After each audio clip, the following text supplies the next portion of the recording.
Өзгеде жаңалықтар. Петропавлдың 6 жасар тұрғыны Ангелина Шледовецке көмек қажет. Жүрегінде ақауы бар қаршадай қызға тез арада қажетті ота жасату керек. Ангелинаның ата-анасы бірнеше жылдан бері ауруды жеңуге тырысуда, бірақ та ешқандай нәтиже жоқ.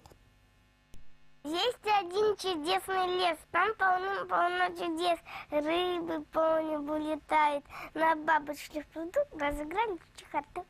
Бұл өлең шумақтарын 6 жасар Ангелина өзі шығарған. Ол басқа бүлдіршіндер секілді таңғажайыптың боларына сенеді. Баласының науқас екендігін білген күннен бастап ата-анасы оны аурудан айықтыруға медицинаның күші жетер деп үміттенеді. Алғашқы ота Мәскеу қаласындағы Бакулев атындағы жүрек қан тамырлары хирургиялық ғылыми орталығында жасалған. Ол кезде Ангелина 2 жасқа да толмапты, бірақ бұл жеткіліксіз. Алдағы уақытта тағы да бір ота жасауға қажет екен.